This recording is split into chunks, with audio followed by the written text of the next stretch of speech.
Je n'ai pas envie de m'adresser comme un orateur. Je fais pas le mec cool. Je suis assez cool dans la vie naturellement. Hein, c'est vraiment moi. Mais j'ai juste envie qu'on se parle en fait.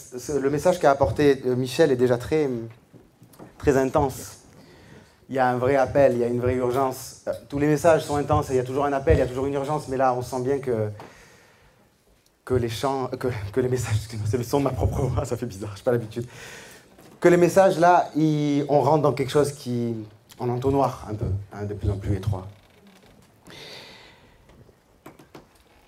Donc je veux commencer par vous dire que je vous aime, que je vous trouve magnifique depuis hier, du peu que j'ai le temps de voir quand j'ouvre les yeux au piano. Vous êtes tous merveilleux, j'ai vu plein de gens là venir devant, j'ai vu regarder plein de gens aussi dans les rangs, j'ai pris le temps de vous regarder, de vous observer un petit peu et vous êtes magnifiques. Je suis sûr que le Seigneur a préparé des grandes choses pour chacun d'entre vous. Je tenais à vous le dire parce que je trouve que c'est important de prendre le temps de s'aimer avant tout, avant de commencer quoi que ce soit. On en a tous besoin et l'univers est fait comme ça, par la grâce de Dieu. Juste pour la petite info, ah oui j'ai une info, moi je suis pas habitué à ça non plus. Alors je suis rentré à plein temps dans le ministère, j'aurais jamais cru que ces mots sortent un jour de ma bouche. Il n'y a rien d'officiel chez moi, il n'y a jamais eu rien d'officiel dans ma vie, c'est ce que j'ai toujours rejeté. Et là, le Seigneur m'a dit, tu vas joindre une organisation. Donc je fais partie d'une organisation israélienne qui s'appelle Maoz Israël. J'en parle vraiment 10 secondes. Hein. Cette association, c'est pour vous dire surtout qu'en fait, la partie des dons qui me seront remises ou ce qui va être donné ou quoi que vous me donniez va aider les messianiques en Israël. Voilà, je trouvais que c'était important pour vous de le savoir. Ils ont un sale quart d'heure quand même. C'est compliqué quand les ultra-orthodoxes apprennent qu'ils sont messianiques pour avoir des fonds, pour se loger, pour etc. et pour plein de choses. Maoz Israël s'occupe vraiment de ça en fait. Donc c'est une organisation que je ne voulais pas joindre et le Seigneur m'a dit si tu y vas. Donc du coup, gloire à Dieu pour cette association. Et MAOZ. Il y a quelques pages internet que j'ai eu le temps de traduire en français si vous voulez aller voir sur internet, c'est maozisrael.fr. Sinon, le site en entier en anglais, pour l'instant, c'est maozisrael.org. Ils aident un peu tous les démunis. Ils aident aussi à la louange, ils aident à plein de choses, à démarrer des congrégations. Il y a un réveil éthiopien là-bas, chez les juifs éthiopiens, c'est magnifique. Voilà. Je ne vais pas m'attarder là-dessus, c'était juste pour... parce que je représente aussi ça maintenant, étrangement. Voilà. Ceux qui étaient là, combien de vous étaient là ce matin, qui ont entendu Jude ce qu'il a dit, pour savoir si je répète quand même un petit peu? Ouais, je vais quand même répéter pour ceux qui sont arrivés. Jude, il a parlé ce matin, là, en fin de ministère, comme on dit. Il a parlé d'être une épouse, l'épouse de Dieu. Et à un moment donné, il a mimé un petit peu une scène pour nous faire vraiment comprendre, pour nous alerter. Il est là, Jude, d'ailleurs? Oh purée, frère, je t'ai pas vu. Il a mimé un peu, l'épouse, vous savez comment elles sont les épouses avec les maris. Il a raison, hein. Je suis marié, je sais de quoi il parle tout de suite, ça me parle. C'est, vous n'avez pas envie de faire un truc, ou vous êtes déterminé à faire un truc, elle vient, non mais chérie. Et en 2 secondes, ouais, tu as raison mon amour, on va faire comme toi tu dis. Ah mais vous êtes des bons maris alors. Ouais. Gloire à Dieu, tant mieux alors. Peut-être parce qu'on a des bonnes femmes aussi. Ça nous fait rire quand il fait ça. C'est la femme que t'as mise à côté de moi qui m'a... La chute a commencé comme ça. Hein. Eh ben, la résolution de tout, elle va finir avec l'inverse. Amen. Ça paraît logique, hein? C'est exactement de ce dont je vais parler. Ça nous fait rire quand il fait ça, Jude, quand il mime ça et tout, parce qu'on se dit, oui, c'est vrai qu'on fait ça, mais nous, on est humains. Mais là, on parle de Dieu. Moïse, il n'a pas fait ça. Mais en fait, je voulais le redire pour ceux qui n'étaient pas là, si. Dieu, il attend qu'on fasse vraiment ça. Et je vais vous raconter des témoignages de ce que j'ai commencé à vivre un petit peu avec le Seigneur. Quand je suis rentré dans cette dimension-là, et en fait, il attend vraiment ça. Il attend le cœur de l'épouse. Il attend l'épouse. Et l'épouse, elle est l'épouse. Vous, mari, quand vous regardez ce que l'épouse fait, dites-vous, je dois faire ça avec le Seigneur. N'essayez pas trop même de spiritualiser, hein, de dire, bon, ça, l'équivalent spirituel, c'est fort. Faites même le terrestre. Parce que vous allez voir que le spirituel suit de toute façon le terrestre. Ah, mais il me suit, ça va. Parce que j'allais dire, je suis parti à droite à gauche. Et que le spirituel suit de toute façon. Et vous, femmes, regardez-vous, hein, et dites-vous, ah ouais, c'est ça qu'il attend de l'Église. Et allez-y, hein, vous aussi, en plus, c'est d'autant plus naturel pour vous. Allez-y à fond, parce que le Seigneur attend véritablement ça. C'est pas pour rien qu'il y a une avancée de la femme, là, dans les derniers temps, spirituellement, qu'on a voulu un peu étouffer à coup de Jézabel, à coup de machin, mais c'est pas pour rien qu'elle est en avance, parce que c'est vraiment ce temps-là, en fait. C'est vraiment l'attitude que le Seigneur attend de nous. Et je vais commencer, parce que je n'ai même pas encore commencé. Je vais parler, en fait, de Luc 13, 21. Quelqu'un peut nous lire? Robert, tu nous lis Luc 13, 21, s'il te plaît? N'aie pas peur. 13, 21. Il dit encore, à quoi comparerai-je le royaume de Dieu? Il est semblable à du levain qu'une femme a pris et mis dans 3 mesures de farine pour faire lever toute la pâte. C'est ça. C'est le verset qu'on va étudier sous 4 angles. Pendant tout le séminaire, quand vous allez être avec moi, c'est ce verset-là. On va rester sur ce verset-là. J'ai mis longtemps à avoir le sujet, ça commençait à m'inquiéter un petit peu d'ailleurs. Et je disais, Seigneur, je ne comprends pas, d'habitude j'ai le sujet plusieurs mois à l'avance. Les orateurs, on sait comment ça se passe. On a quand même une idée vague. Là, la seule idée que le Seigneur me disait, c'est « dis-leur qu'ils ne sont pas prêts à me reconnaître ». Je dis, bah, d'accord Seigneur, mais tu me dis ça depuis 2 mois, il n'y a rien qui va avec, je ne vais pas juste leur dire ça. Puis le Seigneur a fini par me donner cette parabole. J'ai dit, Seigneur, il y a plein d'autres paraboles, il y a plein d'autres versets qui sont bien mieux pour expliquer là où je pense que tu veux en venir. Mais en fait, je me suis rendu compte que même ce verset, vous avez souvent entendu des gens prêcher sur ce verset? Qui a déjà entendu des prédications sur ce verset? Ouais, on n'est pas sûr. Si. C'est une espèce de je lève la main. Michel, tu as écrit dessus aussi, ça ne m'étonne pas. C'est rare en fait, hein, on est d'accord? Je ne dis pas jamais, hein, je dis jamais. Mais c'est rare.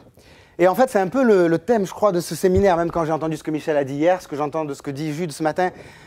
Il veut aller taper dans la rareté un peu. Il veut aller taper dans les choses qu'on n'est pas allé fouiller encore. Il veut nous lancer dans l'exploration. Donc rien de mieux qu'un verset un peu inexploré pour commencer l'exploration. Ce qui veut dire qu'on va essayer d'aborder un petit peu.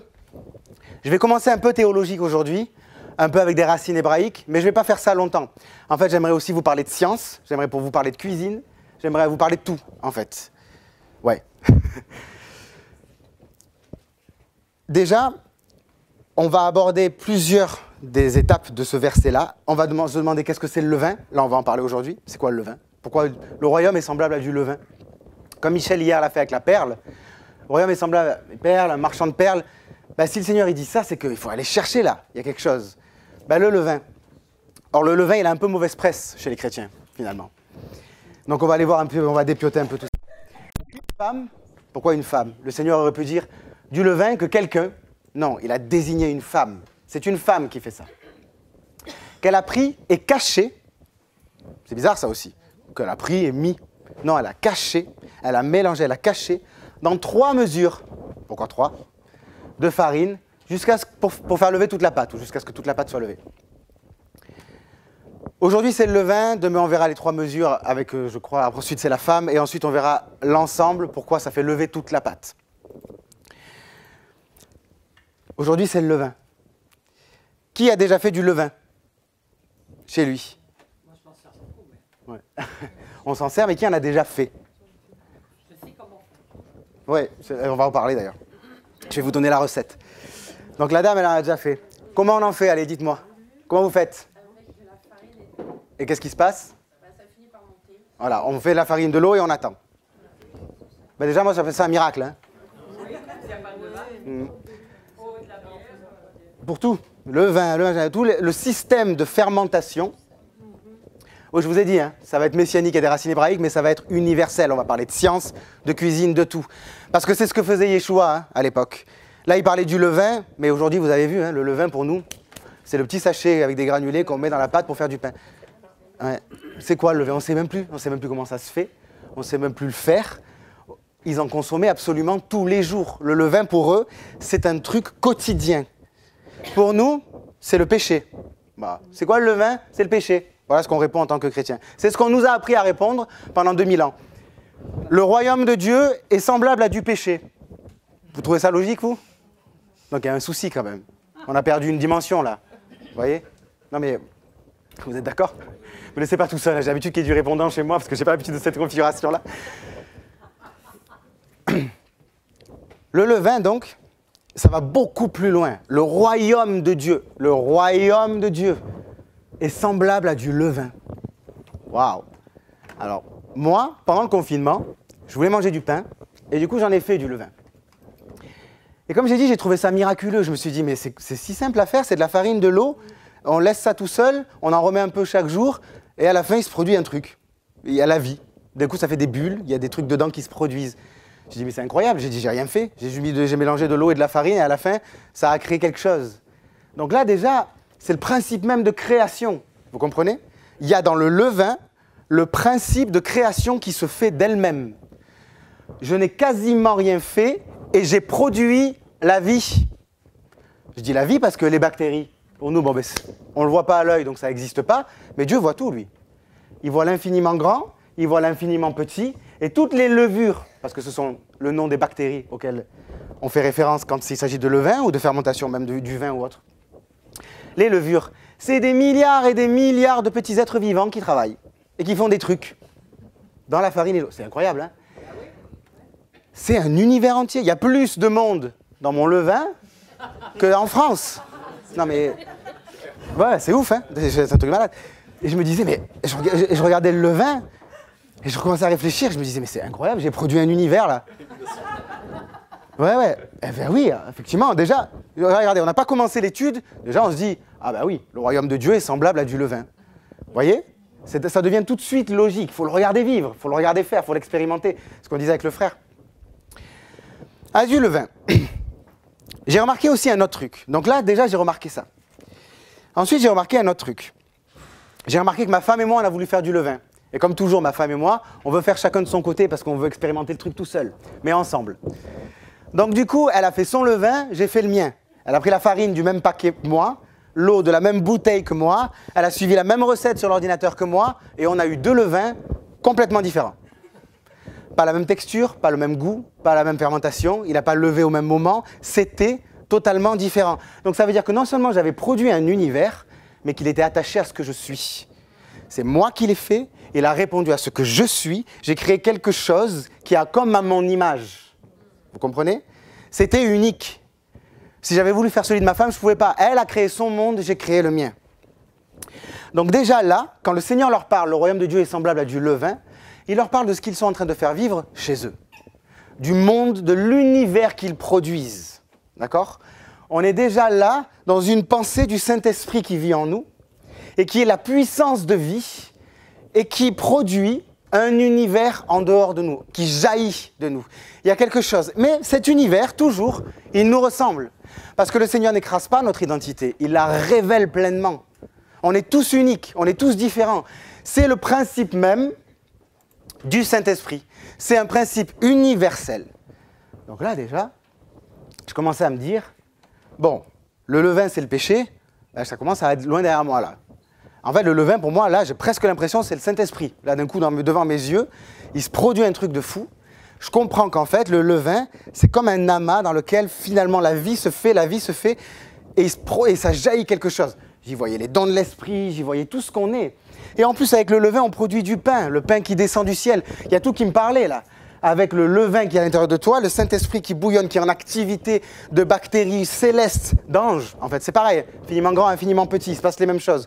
Suivez-moi, hein, mais ça fermente, et paf, ça produit un pain. Le pain quotidien. C'est moi le pain quotidien, c'est toi le pain quotidien, c'est vous. Si du moins vous avez du levain. Si du moins on a du levain. Si du moins, chez nous, tous les jours, on alimente. Parce que vous savez quoi, le levain, ça peut on peut le faire vivre, on peut le tuer aussi. On peut le faire mourir, on peut sécher. Si je ne le nourris plus, et quand je dis nourrir, c'est vraiment nourrir, parce qu'il y a des bactéries qui se nourrissent dedans. Hein. C'est un animal domestique à la fin, le truc. Pour vous dire, c'est vrai, parce qu'à la fin, moi, il faut le nourrir tous les jours. Et du coup, il grossit. Et à la fin, j'en avais partout.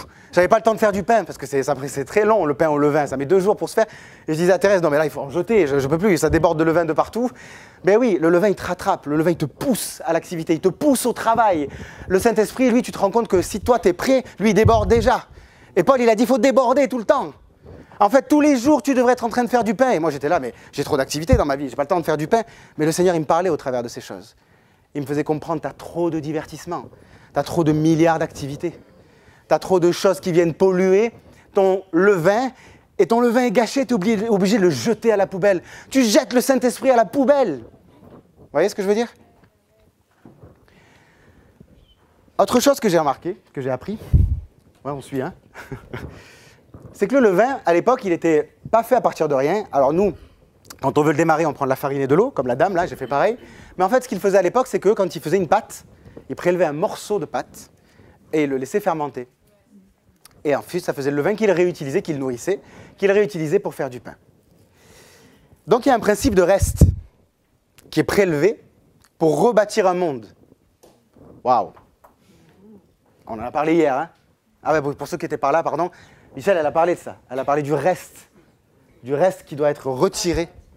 Un faible reste, qui sera... Si tout Israël est comme le sable, comme les étoiles, il ne restera qu'un faible reste. Mais tout ce reste sera tout Israël, par contre. Ce reste produira la vie. Ce reste sera un reste prélevé d'une pâte. Là, je suis déjà allé dans la partie 4, mais c'est pas grave. Ce reste sera déjà le début d'un nouveau pain, d'un nouveau ciel, d'une nouvelle terre. Ah ben là, on commence à y voir l'épouse un peu quand même, non? Donc du levain qu'on a catégorisé de péché, c'est l'hypocrisie, c'est les pharisiens, c'est le péché. En fait, c'est le reste. C'est le reste avec lequel je repars. C'est le principe de renouvellement. Ce principe de renouvellement, pourquoi du coup il a eu mauvaise presse? Du coup, je ne méprise pas les passages et je veux les revoir avec vous, en fait. C'est ce que j'ai envie de faire. Tous les passages où le levain a d'un coup quelque chose de négatif. Pour qu'on puisse le comprendre ensemble. Avant de voir ensemble ces passages-là, j'aimerais qu'on comprenne deux choses. Je vais juste le dire là vaguement, on va y revenir 4 fois. Alors pour ceux qui partent dimanche, quand j'ai appris qu'il y en avait qui venaient dimanche, qui partaient dimanche, je me suis dit catastrophe. Je ne sais pas comment les gens vont faire pour suivre ce que je vais raconter. C'est pas grave, le Saint-Esprit fera. Les enregistrements audio. Ouais, je parle des gens qui seront en face de moi, qui vont arriver dimanche, et vont dire qu'est-ce qu'ils racontent s'ils n'ont pas eu le levain avant. Mais je crois que le Saint-Esprit sait ce qu'il fait, le Seigneur sait ce qu'il fait, donc gloire à Dieu. Il existe 2 principes, on va dire salutaires dans l'univers. Le principe du salut, clairement, qui est Yeshua, ok? Il n'existe pas d'autre nom qui nous ait été donné que le nom de Yeshua, par lequel on peut être sauvé. Le salut existe en lui et en lui seul. Avec ça, aucun doute. Il existe un deuxième principe, que je ne vais pas appeler le salut, parce que le Seigneur m'a dit, n'appelle pas ça le salut, parce que tu pourrais, par crainte, de nuancer le salut de Yeshua. Je vais appeler ça le principe de sauvegarde. Le principe de sauvegarde, ce serait le principe de l'enfantement. Pourquoi je dis ça? Parce que je suis sauvé par Yeshua. Mais Yeshua, il est venu d'une femme, Marie. Okay? Marie, elle est venue de quelqu'un. Puis il est venu quelqu'un, etc., etc. Donc s'il n'y a pas eu des enfantements, Yeshua ne serait pas paru. Et je n'aurais pas obtenu le salut par Yeshua. Le salut a toujours été Yeshua. Comme il dit, avant Abraham, je suis. Donc Yeshua a toujours été là. Mais son apparition est arrivée par le principe de sauvegarde. C'est-à-dire que Dieu a sauvegardé l'humanité par l'enfantement jusqu'à ce que paraisse le salut. Ok? Ces 2 principes salutaires sont une seule et même chose en vérité. Hein? Parce que nous, on donne naissance spirituellement maintenant. Je reviendrai là-dessus quand ce sera le morceau sur la femme.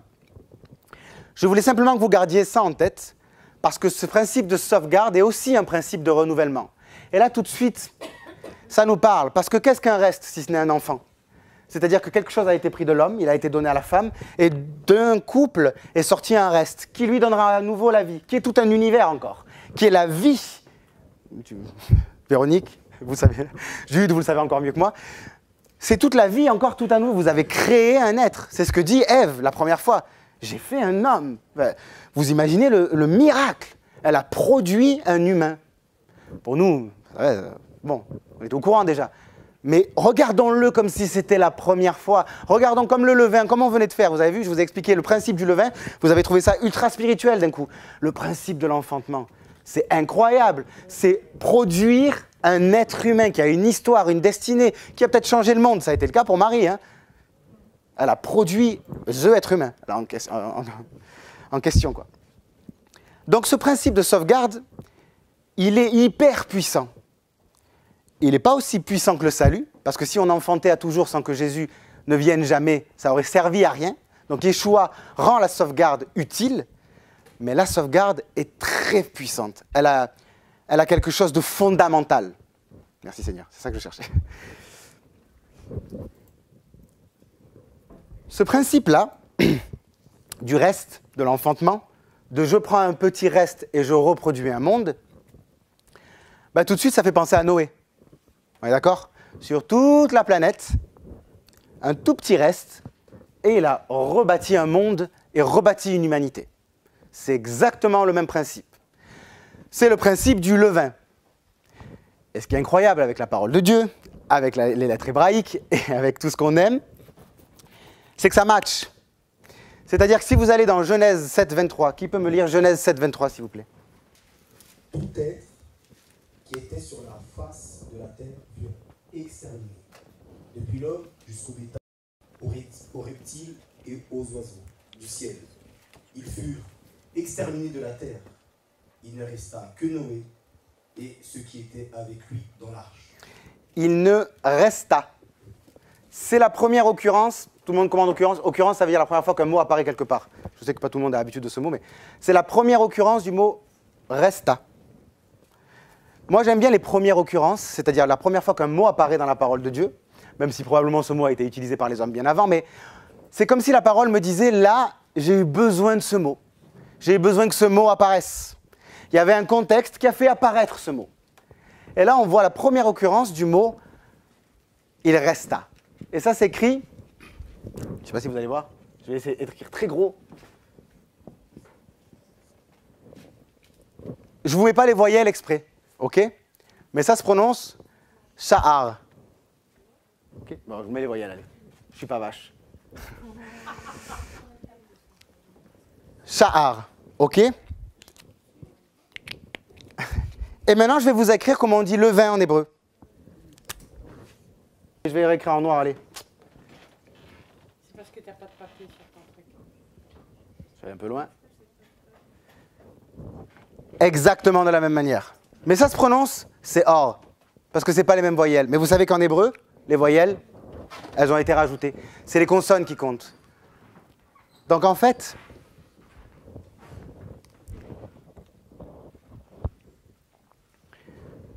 dans le mot même, levain, c'est or, il y a l'idée d'un reste. Il y a l'idée de Noé. Il y a l'idée, c'est les mêmes pensées. C'est j'ai pris un reste et j'ai créé un monde avec. C'est comme ça qu'on fait du levain, donc il a obtenu ce nom-là. C'est comme ça que Dieu fait des univers, fait des nouvelles dimensions. Les nouvelles dimensions dans lesquelles on arrive. Il est où mon frère qui a vu un trou de verre là? Je le vois pas. Il est là. C'est exactement ce principe-là. Tu comprends à quel point ça m'a parlé? Il me disait, le Seigneur lui a montré un trou de verre, une nouvelle dimension, un trou de verre, un trou noir. Pareil. Un passage intergalactique, on va dire ça comme ça, interdimensionnel. C'est exactement là, l'époque à laquelle on est. Spirituellement parlant, le Seigneur veut nous faire passer dans une nouvelle dimension. Je n'ai pas besoin d'être prophète pour dire ça, parce que quasiment tout le monde est en train de le recevoir comme une vague. On a tous compris ça. Et moi, je ne vais pas vous apprendre ça, mais ce que je veux simplement vous apprendre, c'est vous dire à quel point on n'a pas compris combien ça va être grandiose. Donc on a dans l'idée déjà du levain la même idée que Noé. Sha'ar, c'est or. Pardon, Sha'ar, c'est or, c'est pas le même accent. Bref. Alors avec tout ça, on se dit, mais qu'est-ce qui a pris du coup à Paul? Pourquoi Jésus a dit, gardez-vous du levain des pharisiens? Pourquoi Paul dit, le vieux levain, non, soyez des pains sans levain, et que du coup, nous, le levain, on a dit, quick, c'est fini. Je voulais faire une petite parenthèse d'ailleurs, c'est là l'importance des fêtes de l'Éternel. Sans dire de les faire ou de ne pas les faire, c'est pas à moi, c'est au Saint-Esprit de vous dire ce que vous avez à faire, de faire ou de ne pas faire. Moi, je ne jugerai absolument personne, mais l'importance en tout cas de les saisir comme étant pleinement de Dieu, et non pas quelque chose qu'on méprise, qui est du passé. Julie l'a parlé de ne pas mépriser ses pères. C'est mépriser ses pères que de ne pas prendre pleinement ce qui a été donné au Père. Le Seigneur, il a fait la fête de Shavuot quand même. Ça aurait dû nous alerter. Parce que Shavuot, c'est la fête du nouveau levain. Donc si le levain, c'est le péché, à Shavuot, je viens avec mon nouveau péché et je l'agite devant la face de Dieu. On est d'accord? Moi, je ne risquerais pas de faire ça. Enfin, c'est pas mon activité préférée. Non mais c'est fou parce que là, du coup, ça nous fait rire, parce que ça nous semble totalement ridicule. Mais moi, pendant des années, pour moi, le péché, le levain, c'était le péché. Hein. Et pourtant, je fais les fêtes. Et jamais je me suis dit, bah, il y a un problème là dans mon raisonnement. La fête du nouveau péché, non, non, le Seigneur n'a pas créé une fête pour ça quand même. Ce serait complètement stupide. Donc le levain, ça ne pouvait pas être ça. Donc pourquoi? Qu'est-ce qui s'est passé? On va aller voir ces passages. 1 Corinthiens 5. Qui peut me lire tout le chapitre d'1 Corinthiens 5, s'il vous plaît? Quelqu'un de volontaire? Me laissez pas seul. Sinon, Robert, c'est mon assurance. Allez, Robert. Assurance touriste. Assurance touriste. Généralement, qu'il y a parmi vous de la débauche, et une débauche telle qu'elle ne se rencontre même pas chez les païens. C'est au point que l'un de vous a la femme de son père.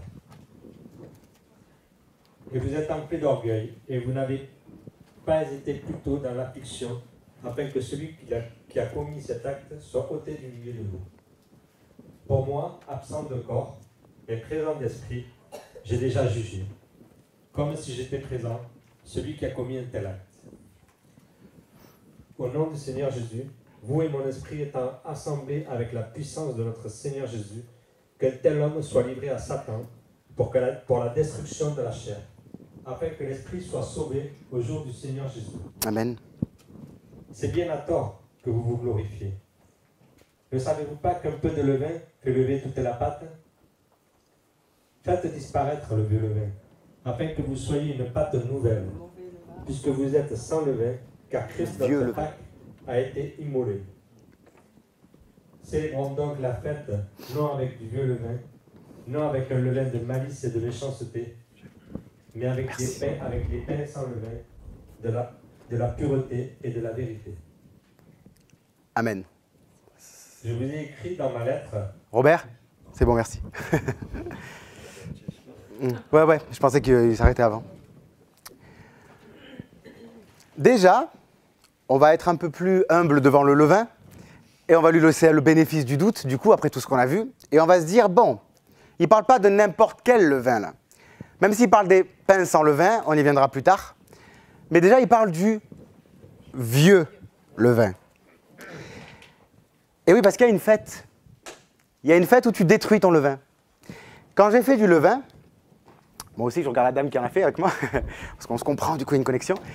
Faites-en du levain, c'est extraordinaire. Hein. Enfin, moi, j'ai trouvé ça extraordinaire. Quand j'ai fait du levain, je suivais des recettes et il y a un gars qui se vantait, très heureux de lui-même, d'avoir un levain vieux de 9 ans. Parce que le levain ne meurt pas, hein. Tant qu'on le nourrit, il est là. Et moi, dans ma tête, je me suis dit, eh ouais, mais non. Parce qu'il y a Pessard, en fait. Et Pessard, on te dit, ôte tout le levain de ta maison. Tu es obligé de détruire le levain. Et là, ça commence à nous faire réfléchir. On a vu le levain, c'est un truc incroyable, mais Dieu a commencé l'année par une fête, c'est-à-dire on commence un renouvellement, par une fête où il dit, il faut détruire le vieux levain pour en créer un nouveau. Tu n'as pas le droit de garder ton levain plus d'1 an. Et comme je vous ai dit, hein, le levain, il l'utilise tous les jours pour faire du pain. C'est leur ami, c'est le levain, il est toujours là quelque part dans la maison. Il vit avec la famille, là, le levain. Eh bien, il doit mourir afin qu'il soit ressuscité. Du coup, le reproche que Paul fait, on pourrait plutôt du coup voir effectivement qu'il y a un souci de vieux levain qui est resté, qui n'a pas été détruit à la Pâque. Et c'est pour ça qu'il parle de la Pâque. Mais il y a quand même quelque chose de bizarre chez Paul. C'est quel rapport avec un homme qui a pris la femme de son père? Moi, un gars qui vient me dire qu'il a pris la femme de son père, qui me dit « Qu'est-ce que tu en penses ?» Je ne lui parle pas du levain instantanément, ce n'est pas ce qui me vient à l'esprit. Donc je suis allé voir dans le passage Lévitique 18:6, et vous allez voir, c'est magnifique quand même. Déjà, ça, je trouvais que c'était incroyable. Hein. Enfin, moi, je l'ai découvert, comme vous le découvrez là. Hein. Je ne suis pas la science infuse. Hein. Lévitique 18:6, si quelqu'un peut me le lire. Jude, tu peux me le lire, s'il te plaît?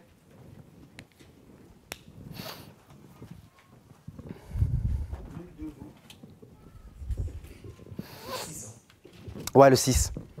Nul de vous ne s'approchera de sa parente pour découvrir sa nudité. Je suis l'Éternel. Amen. Je suis allé voir ce passage puisque c'est ce passage qui est concerné. Eh bien, proche parent, en tout cas, littéralement, il dit « Nul n'ira vers la viande d'un parent ». Parce que la viande, c'est, en fait, il parle du corps, voilà. Et ce mot viande, il est utilisé quasiment que là et après dans quelques psaumes, parce que j'ai regardé un petit peu, je trouvais ça bizarre comme terme viande. En fait, il parle de la viande du corps, de la nudité, ce qui a été traduit par nudité. Eh bien, ce mot nudité, donc la nudité d'un proche parent, parce que c'est vraiment là que c'est spécifié comme ça, s'écrit exactement de la même manière. Et se dit chez R. Et là, je me suis dit, mais c'est pour ça que Paul, il parle de ça. Parce que lui, il identifie ce problème, il voit un problème de levain. Du coup, ça devient logique, hein. Et moi, je me suis dit, mais c'est génial, c'est incroyable, je suis sur la bonne piste, j'ai l'impression. C'est par là qu'il faut creuser. Et là, je me suis dit, mais alors, quel rapport entre aller voir la nudité d'un proche parent et du levain? Et là, d'un coup, j'ai réalisé. Et en fait, je vous l'ai dit depuis le début. C'est le principe même du renouvellement. C'est-à-dire que qu'est-ce qui se produit? Concrètement, si un païen vient me voir, il n'a pas le droit, le païen. Il ne connaît pas Dieu, il ne croit même pas en Dieu, comme on disait hier, les païens, ils ne croient pas en Dieu. On ne va pas leur imposer la loi de Dieu, ils ne la connaissent pas, ils ne la comprennent pas. Si un païen vient me dire, excusez-moi, la scène est horrible, mais ça peut nous arriver, hein, si on va au contact de ceux qui évangélisent. Ben moi, c'est ma sœur, mais je suis fou amoureux d'elle, donc je vais l'épouser. J'ai envie de l'épouser. Voilà. Ben, si on ne peut pas se marier selon la loi, moi, je suis amoureux. On peut pas, c'est mon amour. Enfin, je ne fais rien de mal, j'aime. C'est l'amour, hein. Oui, voilà. On a entendu ça dans d'autres occasions. Mais si je vais vers lui en disant, mais tu peux pas, et qu'il va me dire, ben pourquoi? Je vais dire, ben parce que Dieu, il a dit non. Il va me dire, mais moi, je ne suis pas croyant, moi. Je m'en fiche de ton Dieu. Enfin, c'est écrit dans ta Bible, mais moi, ta Bible me fait ni chaud ni froid. Alors, comment je vais lui dire que c'est pas bon? Et il va me dire, mais pourquoi Dieu, il veut pas? Ben, parce que c'est écrit. Voilà ce qu'on répond, hein, la plupart du temps. Eh oui, mais c'est un Dieu d'amour. Lui dire simplement, tu peux pas parce que c'est écrit. On est la nouvelle alliance, on est censé faire un peu mieux que ça quand même, non? Vous voyez ce que je veux dire? Donc, le Seigneur, là, c'est un Dieu d'amour, il protège quelque chose. S'il dit non, vous ne pouvez pas faire ça, c'est par amour pour nous. C'est pas pour nous empêcher de faire un truc qui serait bien, c'est pour nous empêcher de faire un truc qui serait mal. Et lui, il a une raison qui va bien au-delà de ce qu'on peut imaginer. Et là, j'ai commencé à me dire, eh ben, cette raison, c'est sûr, elle a un principe en commun avec le levain. Donc, qu'est-ce qui se produit quand on va vers un proche parent? Et encore un proche parent, et encore un proche parent. Là, merci, je me suis dit, ça se trouve, ils ne vont pas me le sortir. C'est bon, ça veut dire que vous suivez, je suis content. La consanguinité. Le sang n'est pas renouvelé. Ah ouais. Donc il y a un truc avec le renouvellement, en fait, avec le levain. L'ADN n'est pas renouvelé. Alors je ne sais plus où je devais en être là, mais je vais me laisser conduire. L'ADN n'est pas renouvelé. Ça veut dire qu'on fonctionne un peu comme une secte. Je vais spiritualiser la chose. L'ADN spirituel n'est pas renouvelé. L'enfantement est corrompu. On produit de la vie, on produit des enfants, mais ils ne sont jamais capables d'être responsables. Mais ils ne sont jamais capables d'être un nouveau monde. Ils sont une pâle réplique de l'ancien qui doit toujours être surveillé. Voilà ce que ça produit, ça nous parle quand même. C'est un peu l'état de l'Église à l'heure actuelle. Sans vouloir... j'aime pas dire des trucs négatifs. Je laisse ça à Michel, ma femme, ils font ça très bien. Voilà, mais ça ne m'étonne pas. Ouais. Eh oui. Le Seigneur est en train de dire le levain, en fait, ça, on va dire plus loin que le levain, ce mot, Shin Aleph Resh, c'est un principe de renouvellement fondamental qui touche à ton quotidien, c'est le levain, mais qui touche aussi à ton enfantement, c'est le produit du futur. Et l'enfantement, je l'ai dit, c'est le principe de sauvegarde universelle, donc qui touche à tout l'univers. Ah ben oui, le royaume est semblable à du levain. Donc si le principe de levain n'est pas respecté, c'est tout l'univers qui paye. C'est tout. C'est tout le plan de Dieu qui paye le prix. Et là, ça nous remet en perspective par rapport à ce qu'on fait, par rapport à la consanguinité spirituelle, que, excusez-moi si je dis des choses négatives, allez, je vais en dire une, on a tous. On est tous dans une consanguinité spirituelle, on évolue tous autour des mêmes choses dans lesquelles on se sent en sécurité. Et oui, mais je l'ai dit au début, le Seigneur, il nous appelle à explorer là maintenant. Il nous appelle à aller chercher des trucs qui font peur. Moi, ça fait 4 ans que je commence à utiliser ce principe-là et je flippe depuis 4 ans. Parce que le Seigneur m'amène à chaque fois je me dis non mais là j'ai tout vu là. Là, Seigneur, tu m'as montré des trucs que 6 mois, le Jérôme de 4 ans en arrière, il se voit, il se met au bûcher direct. Non mais c'est vrai, hein, je dis ça, je dis à mon groupe, d'ailleurs ils rigolent parce qu'ils savent de quoi je parle exactement, je pourrais même pas vous parler de ce que je parle, mais... Et je fais pas des mystères, je veux simplement vous attirer vers cette dimension-là en fait. On n'a rien compris. Et on continue de faire comme si on avait compris en tournant autour de nous-mêmes. C'est de la consanguinité, c'est interdit par la loi de Dieu. Il dit, si vous faites ça, vous tuez mon plan. Je ne vous ai pas créé pour que vous soyez en consanguinité spirituelle. Je ne vous ai pas créé pour que vous vous teniez à votre levain comme ça, absolument. Et c'est pas que, ah, mais c'est mon levain que j'ai nourri pendant 1 an, j'y tiens beaucoup, il a développé beaucoup. Le mec, il disait, au bout de 9 ans, il a un goût particulier, spécial, unique. Ah oui, il est bon, hein, mais il est péché, en fait. C'est du vieux levain. Et ça fait 8 ans qu'il aurait dû mourir. Ah, alors, il a bon goût, c'est confortable, parce que là, je ne parle pas du péché, moi. Hein. Je parle de nos conceptions spirituelles, là. Je parle de ceux qu'on s'est habitués à croire et qu'on tient comme solides dogmes et fondements. Il n'existe, laissez-moi vous dire, mes frères et sœurs, qu'un seul fondement. Christ, Amen. Mort et ressuscité. Amen. Tout le reste, comme dirait Einstein, c'est relatif. Ça dépend du contexte. Un jour, le Seigneur m'a... Je n'avais pas prévu de dire ça. Un jour, le Seigneur m'a dit, je dis, mais c'est quoi la vérité? C'est quoi la vérité, Seigneur? Parce que je dis, tu es la vérité, tu es la vérité. Et je te dis que je te connais, mais je ne connais pas la vérité, dans l'immensité de l'univers et tout. Et le Seigneur m'a dit, la vérité, c'est très simple. Hein. La vérité, c'est ce que j'ai envie. C'est-à-dire, il me dit, ben, la vérité, ça dépend de ce que j'ai envie. Et je dis, mais comment ça? Il me dit, ben, tu vois ce que je t'ai dit qui était vrai aujourd'hui? Je dis, ouais. Il me dit, ben, demain, ça se trouve, c'est péché. Je dis, mais pourquoi? Il dit, parce que j'aurais changé d'avis. Parce que je serais parti sur autre chose, parce que moi je produis tous les jours, parce que moi le levain je le respecte, parce que je suis dans un perpétuel, continuel renouvellement. Non, je ne suis pas une idole figée sur un trône qui fait rien de la journée et qui regarde le monde passer devant moi. Je bouge tout le temps. Tu m'as connu hier, reconnais-moi aujourd'hui. Parce que demain tu ne me reconnaîtras pas sinon. J'ai dit, mais Seigneur, toi tu ne te renouvelles pas, tu es parfait. Il m'a dit, non, je suis plus que parfait. Ta perfection, il m'a dit, elle est figée. Toi, quand tu dis que quelque chose est parfait, c'est que tu ne veux rien ajouter, rien enlever. Il m'a dit, moi, je ne suis pas figé par ma perfection. Je suis plus que parfait. Il me dit, imagine que chaque seconde qui passe, je suis encore plus parfait que je l'étais la seconde d'avant. Pourtant, la seconde d'avant, j'étais parfait. Ouais, ça, c'est mes discussions avec le Seigneur. Allez, je ne pourrais pas faire ça avec tout le monde, mais ouais, courtement. Ouais.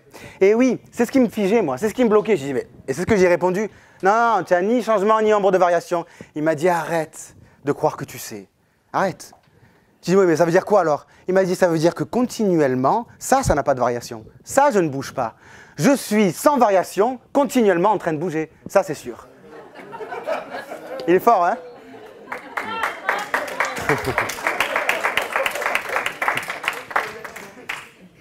C'est lui, hein? J'ai fait que rapporter les paroles, là, on est d'accord? Et c'est ce que j'aime avec lui. Moi, j'ai l'habitude d'avoir un peu le dernier mot, parce que je pense toujours à des trucs très sophistiqués et tout. Je suis ridicule à chaque fois. À côté de ses réponses, je me dis, en fait, j'avais rien compris. C'est un peu le thème d'aujourd'hui, on n'a rien compris. Mais c'est une bonne nouvelle. Si, je vous jure que c'est une bonne nouvelle. Socrate, je vais citer Socrate, hein, c'est pas la parole de Dieu, mais j'aime beaucoup ce gars. Socrate disait, à la fin de sa vie, le plus grand philosophe grec, faut pas trop taper sur la philosophie grecque, ils avaient compris pas mal de choses. Je sais que l'esprit juif, on veut taper sur l'esprit grec, mais il y avait une philosophie grecque qui était vraiment géniale. Socrate, il n'y a que moi pour dire ça, mais Socrate disait, et c'était le plus haut degré de philosophie grecque, disait, je sais une chose, il n'y a qu'une chose dont je suis certain, c'est que je ne sais rien. Waouh. Le mec, il avait compris le levain. Il avait compris le plan universel de Dieu, sans pouvoir le nommer comme nous, hein. Mais c'est la honte qu'on a nous, c'est-à-dire que nous, on a tous les mots disponibles, on a tout disponible, on a l'esprit en nous, et on comprend moins bien qu'un grec qui n'avait pas l'esprit de Dieu. Il avait le souffle de la vie, ben ça lui a suffi, parce que de tout son cœur, il a cherché à comprendre. Matthieu 16, là c'est la réponse de Yeshua, par rapport aux pharisiens. On ne va pas le lire, je vais essayer, parce que sinon on ne va jamais s'en sortir, mais... En gros, c'est les pharisiens qui viennent voir le Seigneur en disant « Donne-nous un signe du ciel !» Et le Seigneur répond comme vous savez qu'il va répondre. Et puis après, il parle à ses disciples et il leur dit « Gardez-vous du levain des pharisiens. » Là, pareil. Quel rapport entre le levain et le signe du ciel qui a été demandé? Pour moi, il n'y en a pas. Alors, je suis allé voir le signe du ciel. Qu'est-ce qu'il demande? Parce qu'un signe du ciel, ça avait l'air précis quand même. Ben, ça rejoint la prophétie de Joël.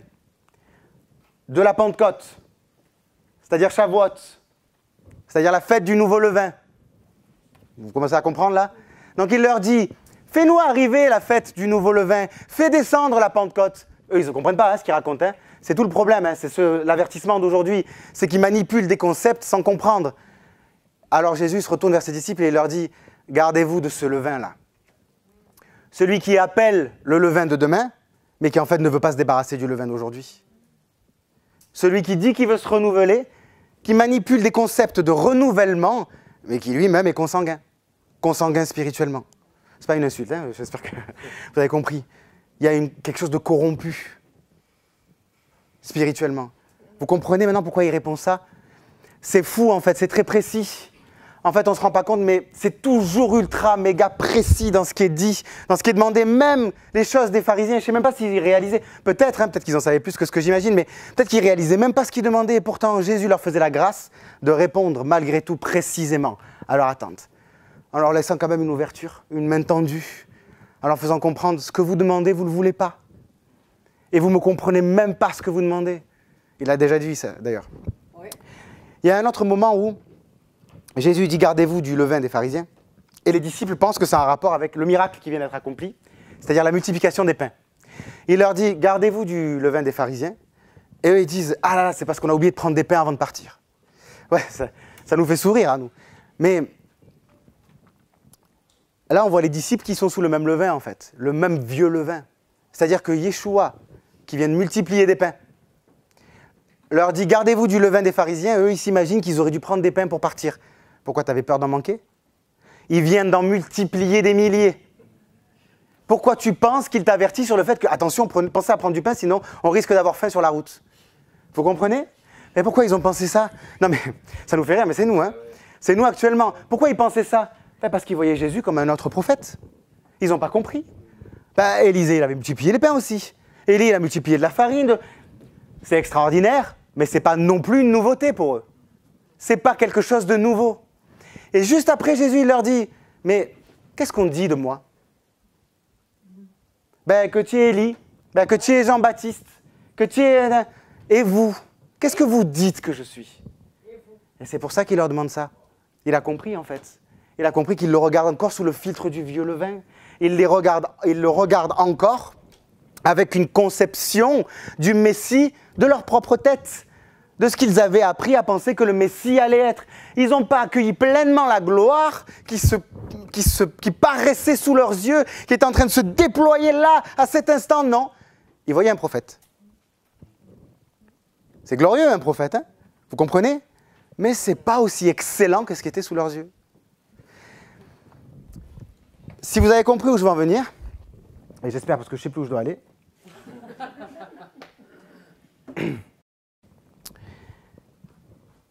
le Seigneur nous appelle à nous renouveler, clairement.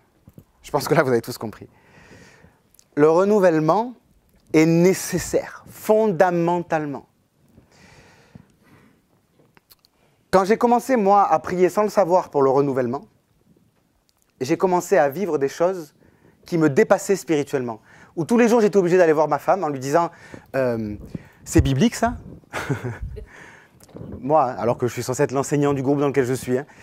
Et elle me disait « Je sais pas ». Presque souvent, elle me disait « Je crois pas ». Et quand on regardait, quand on comprenait, c'était confirmé à droite, c'était confirmé à gauche, c'était confirmé par la parole.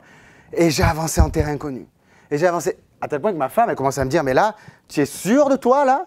Et je disais « Ben non, pas du tout. » Mais c'est ce que j'entends, c'est ce que je crois. Mais en même temps, une telle liberté. Quand je regarde le Jérôme des 4 ans en arrière, pourquoi j'ai fait cette prière il y a 4 ans en arrière? Pourquoi j'ai commencé à dire « Seigneur, mène-moi plus loin. J'ai un problème, j'apprends plus. J'ai l'impression que je comprends tout. » Alors c'est super comme impression, hein, mais c'est faux, en fait. Hein. C'est une grosse illusion. Alors souvent on se cache. Oui, non mais je sais que je ne sais pas tout. Mais on vit comme si on savait tout. Et c'est pernicieux. Oui, je sais qu'il faut renouveler le vin, oui, je sais. Mais tu ne le renouvelles pas, mon frère. Tu ne le renouvelles pas, ma sœur. Je ne le renouvelle pas. C'est une responsabilité. C'est une véritable demande. C'est une intercession devant Dieu. C'est une prière de dire « Renouvelle mon entendement ». Et pas derrière disant mais bon, on reste un peu avec ce que j'ai appris quand même. Parce que c'est le risque. Renouvelle mon entendement. Pareil. Vous savez, la plupart du temps, et moi-même, au tout début, quand je faisais ça, je me disais Mais si c'est l'ennemi qui paraît à la place de Dieu, hein?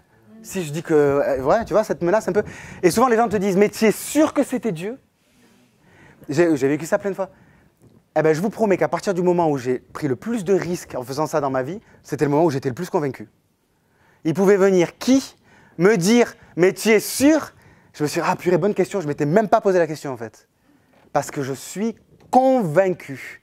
Pas parce que j'en ai envie, hein, mais parce qu'il y a une espèce de grâce qui suit, une espèce de cohérence dans tout ce que je vis ensuite, une espèce de cohérence dans tout ce que je lis ensuite, une espèce d'évidence dans tout le plan de Dieu et dans ce qui se produit autour de moi, que ça voudrait dire que le diable, c'est le roi de l'univers si c'est lui qui le fait. Hein. Parce que là, c'est l'univers entier qui me donne raison. Vous comprenez? Ça fait peur, mais en fait, c'est super bien. En fait, c'est la vie. Vraiment. L'avertissement, il est réel parce que dans Lévitique 18 à la fin, Lévitique 18, tu n'iras pas vers la chair, vers la nudité d'un proche parent. À la fin, il est écrit, et souvenez-vous, enfin, bref, à la fin, il est écrit, je vais vous lire, c'est moi, afin que le pays ne vous vomisse pas, quand vous l'aurez rendu impur, si vous faites ça donc. Comme il a vomi la nation qui a été avant vous. C'était qui la nation? C'était Canaan, hein? Ouais. Cananéen. Ils viennent d'où, Canaan? Je sais pas, Cham, hein? Qu'est-ce qu'il a fait, Cham?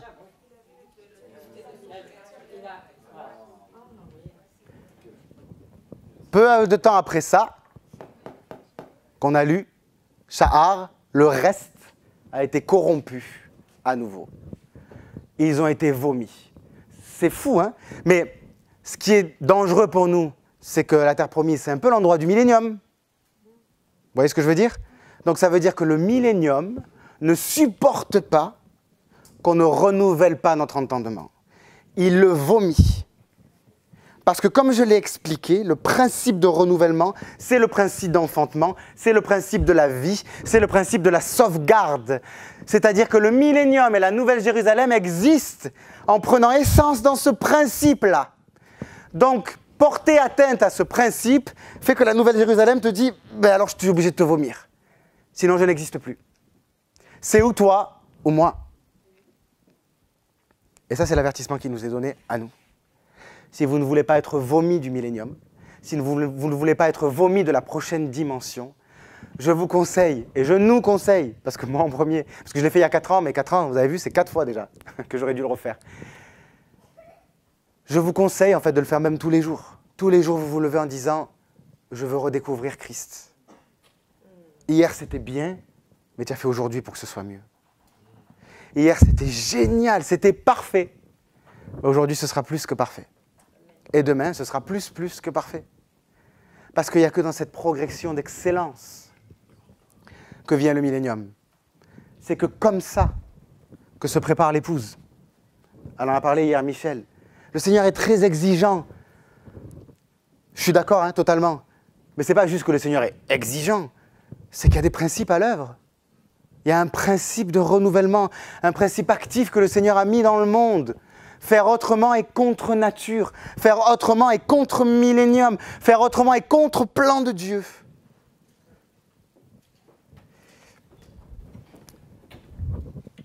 J'ai pris beaucoup de temps, non? Je suis où là? Vous annulez le commandement de Dieu au profit de votre tradition.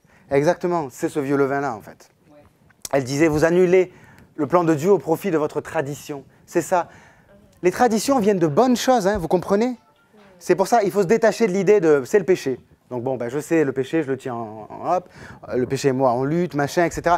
Mais là, ce n'est pas lutter contre le péché, c'est lutter contre ses propres conceptions qui étaient bonnes jusqu'à présent, mais qui, parce que Dieu paraît, s'effacent. C'est Dieu qui décide de ce qui est bon, de ce qui est mauvais. C'est lui qui fait foi. C'est lui qui fait loi. Vous comprenez? Comprenez, c'est ce qui s'est produit avec les Juifs de l'époque quand même. Hein. J'invente rien, là, ça s'est produit déjà une fois. Et d'après Salomon, ce qui a été... Exactement, l'Ecclésiaste, ouais. Le principe là, c'est que les Juifs attendaient quelque chose de très carré. Et Dieu a donné plein de choses qui devaient arriver. Et quelques versets où il y a quelqu'un qui devait mourir. Alors nous, on les voit tous les versets maintenant. Hein. vu de la Nouvelle Alliance, oui, c'était clair. Mais vu de l'Ancienne, c'est pas clair, hein?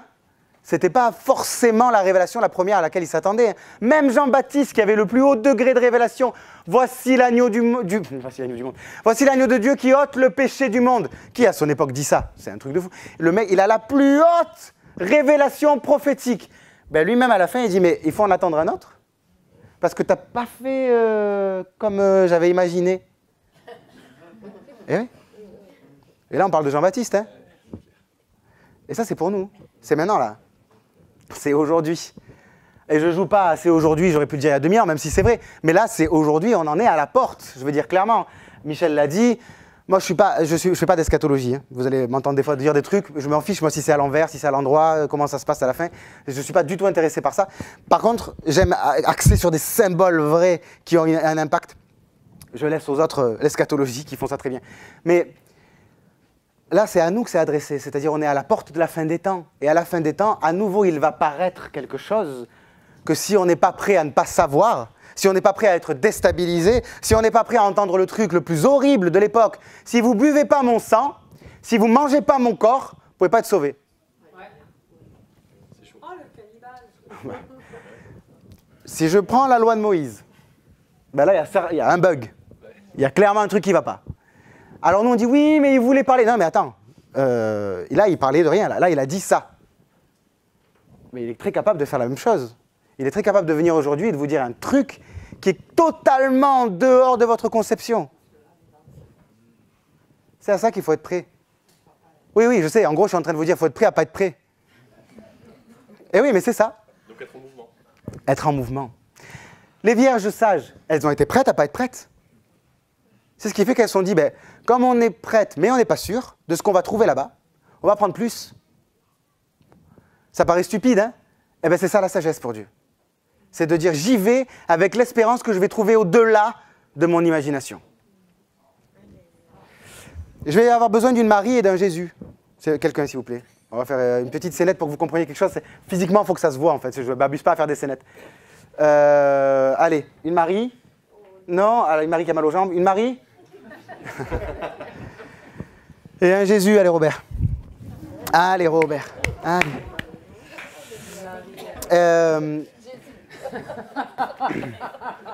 Lola.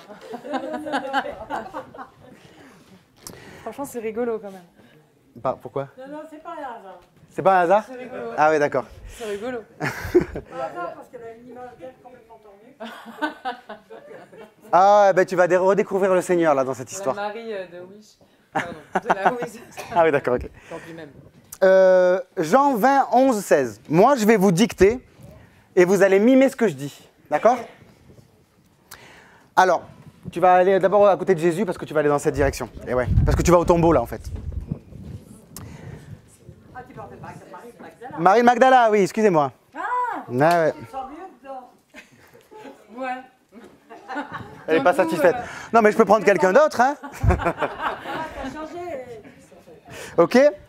Cependant, Marie se tenait... La précision, toujours. Oui, oui, pardon. Et oui, Marie au tombeau, excusez-moi. Marie au tombeau, pas Marie, la maman de Jésus. Cependant, Marie se tenait dehors près du sépulcre et pleurait. Hein? Et tu pleures. Près du sépulcre. Le sépulcre est là, allez, imaginons. Ouais, j'ai besoin qu'il soit là. Tu pleures. Comme elle pleurait, elle se baissa pour regarder dans le sépulcre. Et elle vit deux anges, vêtus de blanc, assis à la place où avait été couché le corps de Jésus, l'un à la tête, l'autre aux pieds. Il lui dit, « Femme, pourquoi pleures-tu » Elle leur répondit, « Parce qu'ils ont enlevé mon Seigneur, et je ne sais où ils l'ont mis. » En disant cela, elle se retourna. Ah, faut suivre, hein. Les clins d'œil, c'est après. Elle se retourna vers où? Elle se retourna. Elle se retourna. Comment tu te retournes comme ça? Et elle vit Jésus debout. Mais elle ne savait pas que c'était Jésus. Ah. Jésus lui dit, « Femme, pourquoi pleures-tu » Pardon. Qui cherches-tu? Là, c'est Jésus qui dit, « Qui cherches-tu » Il le sait, hein. Elle cherche Jésus, il dit, « Mais qui tu cherches » Ok? Mais elle ne savait pas que c'était Jésus. Jésus lui dit, pourquoi pleures-tu? Qui cherches-tu? Elle, pensant que c'était le jardinier, je vais faire juste une petite parenthèse là. Il est où mon jardinier? Mon jardin, il est là. Le jardin, c'est pour ça que ça m'a fait tilt quand tu parlais du jardin. Dans ce trou de verre que tu voyais un jardin. Qui c'est le premier jardinier de l'humanité? C'est Adam, hein? Donc elle voit qui en fait? Elle voit un nouvel Adam. Eh oui. Mais ce nouvel Adam là, ben, c'est pas qui c'est. Parce qu'il ne ressemble pas au Jésus de sa conception d'hier, d'il y a 3 jours. Il n'a rien à voir. Eh oui, c'est un nouvel Adam. C'est un nouveau monde qui a été conçu. Elle ne le reconnaît pas. Pourtant, c'est Marie de Magdala, elle a suivi tous les jours, elle était tous les jours avec lui, elle a entendu ses enseignements, elle le connaît, elle sait son odeur, son nom, elle sait tout de lui, elle sait d'où il vient, où il va. Voilà, elle l'a. C'est un nouvel Adam. Elle lui dit, Seigneur, si c'est toi qui l'as emporté, dis-moi où tu l'as mis et je le prendrai. Jésus lui dit, Marie. Elle se retourna et elle lui dit en hébreu, Rabouni, c'est-à-dire maître. Rabouni. Mais il il n'est pas là-bas? Bah voilà. Bah oui. Il n'y a pas un souci là? Bah oui. Il y a un bug dans le script, non? Vous savez combien de fois j'ai lu ce passage? C'est bon, vous pouvez vous rasseoir, excusez-moi. C'est immédiatement ce que je me suis dit. Ben oui. Mais vous savez ça? C'est-à-dire? Jean, quand il entend la voix de Jésus, il se retourne. Oui. Eh oui. Pour entrer dans l'Apocalypse, de toute façon, il faut se retourner. Mais, non mais, si, ça paraît bizarre comme ça, mais... La première fois que j'ai vu cette... Pour voir le véritable, exactement. Exactement, on va y venir. Et après, je vais vous parler un petit peu de science. Parce que j'ai découvert que la vie éternelle existait sur la Terre. Elle se retourne. C'est bizarre. Vous savez que c'est le Saint-Esprit qui a dû me faire la scénette dans la tête pour que je réalise qu'il se passait un truc bizarre. Parce que jusqu'à présent, je lisais le texte. Dans ma conception de vieux levain, c'est-à-dire que je ne lisais pas pour découvrir. Je lisais, mais je savais déjà. Ça va vite, hein? On fait ça tout le temps, hein? Et là, d'un coup, je regarde, je dis, mais attends, c'est toi qui as bougé ou c'est elle qui ne s'est pas retournée quand il fallait? Alors, je relis. Et là, je me dis, mais... Alors, il y a 2 explications, je ne sais pas sur laquelle partir, mais... Je vais rester sur la simple. Il y a un mouvement de planète, en fait, là. Mais bref.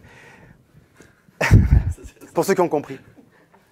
C'est le même renouvellement, en fait. Le mouvement des planètes. C'est le mouvement des temps. C'est le mouvement des renouvellements des temps. C'est comme ça que sont créés les temps. Mais je vais plutôt m'attarder sur le mot « convertir ». En fait, ce mot-là, « se retourner », il est utilisé ailleurs et il veut dire « se convertir ». Marie, pour faire du nouvel Adam, qu'elle ne reconnaît pas, le Rabouni, qui est le plus haut degré d'excellence du maître, elle a besoin de se retourner 2 fois, de se convertir 2 fois. Elle a besoin d'un renouvellement, même dans sa conversion. Ce mot, on le retrouve ailleurs. Oui, ben, il y en a plein. En fait, quand on a compris ce principe, c'est partout. Mais ailleurs, c'est dans Matthieu 18,3, il est écrit « En vérité, je vous dis », c'est Jésus qui prend un enfant qu'il met au milieu, là. Il dit « Je vous le dis, si vous ne vous convertissez et ne devenez comme les petits-enfants, vous n'entrerez point dans le royaume des cieux. »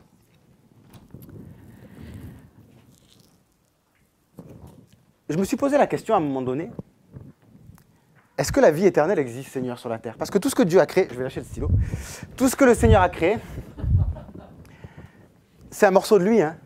On est d'accord? Tout est projection de lui, en vérité. Tout ce qui existe sur la terre, c'est pour ça que le levain nous parle du royaume, qu'un papillon qui vole nous parle du royaume, absolument tout nous parle du royaume. C'est la nouvelle dimension dans laquelle on entre d'ailleurs quand on se reconvertit. On réalise qu'on s'était enfermé dans l'église, on s'était enfermé dans des concepts. Dieu existe dans tel moment, dans tel lieu, dans telle manière d'être, dans tel contexte. Dieu est partout.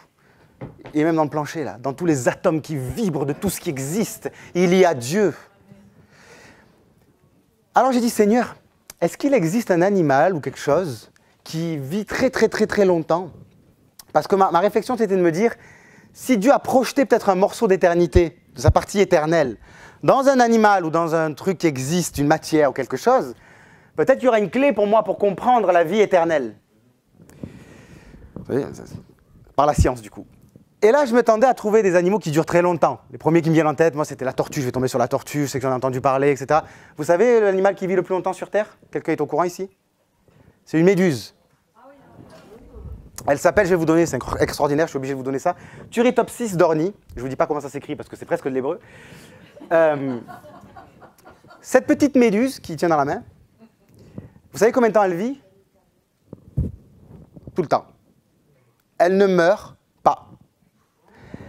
Elle meurt, excusez-moi, elle meurt que si elle choisit de mourir. Et alors, ce qui est fascinant, c'est à la fois comment elle vit et à la fois comment elle meurt. C'est-à-dire qu'elle meurt si elle est bien, si elle est confortable, si elle ne manque pas de nourriture, si elle ne manque pas de se reproduire, elle se laisse mourir. Ah, ça nous parle ça.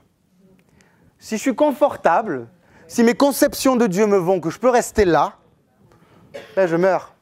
Je crois que je vis, hein, mais je meurs. Alors que j'ai la capacité, parce que quand j'ai vu qu'elle se laissait mourir, j'ai dit mais elle est folle. Elle a la capacité de vivre éternellement et elle se laisse mourir, quoi. Mais j'ai dit, ouais, mais toi aussi, en fait. Tu as en toi la capacité de vivre éternellement, mais tu choisis de te laisser mourir. Parce que c'est confortable. Parce que tu choisis d'en rester là. Oui, mais la stagnation, c'est la pourriture. Et il y a une grande différence entre la fermentation et la pourriture. Ce sont les deux mondes qui s'affrontent, d'ailleurs, dans la fermentation, pour ceux qui savent. La deuxième chose, c'est comment elle fait pour vivre éternellement. Ben, c'est très simple. Elle a plusieurs stades d'évolution où elle se transforme, cette méduse. Elle a plusieurs têtes, on va dire ça comme ça, plusieurs formes. Puis à un moment, elle peut décider de revenir à sa seconde forme. Tout en elle se met en action pour revenir à sa forme deuxième, quasiment première. C'est exactement ce que dit Jésus là. Si vous ne redevenez pas comme les enfants, vous n'entrerez pas dans le royaume de Dieu. Ce principe-là, les scientifiques l'ont appelé la transdifférenciation. Et j'ai dit, mais en fait, c'est ça, le levain. C'est ça à quoi tu nous appelles. À redevenir tout le temps comme des enfants, à regrandir. Et je ne parle pas de la maturité spirituelle, là. Je parle justement de l'émerveillement, de la gloire de Dieu, d'arrêter de croire qu'on sait. On se laisse éduquer pendant un an. Oui, c'est bon. Et puis, arriver à un an, arriver à un moment donné, ça peut être un jour, ça peut être une heure, ça peut être une seconde. Je décide que je ne sais rien.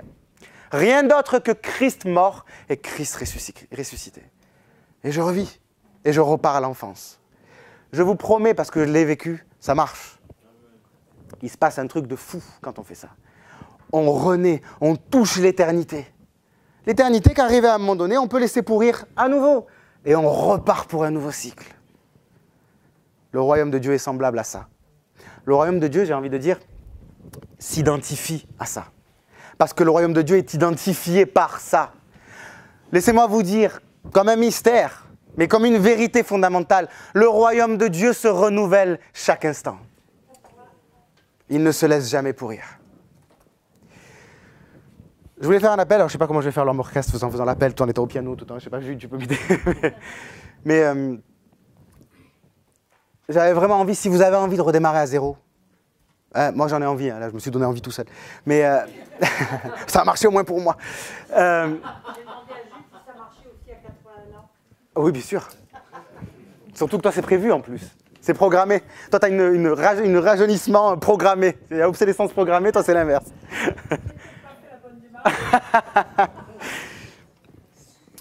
Je vais utiliser le terme scientifique, mais je vous propose une transdifférenciation spirituelle aujourd'hui. Un renouvellement spirituel. En fait, je vais vous dire la vérité, hein, ça apparaît effroyable parce qu'on se dit on va tout perdre, je ne sais pas trop, est-ce qu'il y a des trucs que je dois garder? Gardez rien.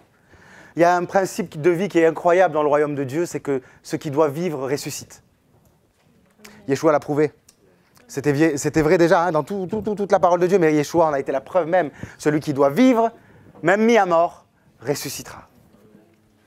Et c'est la promesse qui nous a été faite. Donc ne vous inquiétez pas de ce qui est bon, de ce que vous ne savez pas discerner, ça je le garde, ça je le garde pas. Jetez tout au feu. Ne vous inquiétez pas, Dieu résiste à son feu. Amen. Si c'était Dieu, il va ressortir des flammes en disant « T'inquiète pas, c'était moi. Je ne t'en veux pas. Je ne t'en veux pas. Je ne t'en veux pas parce que tu t'es dépouillé du reste. Parce que par contre, le reste, c'était pas moi. C'était plus moi. » On fait ça? On se lève tous? Oh, je vais laisser... Comment je...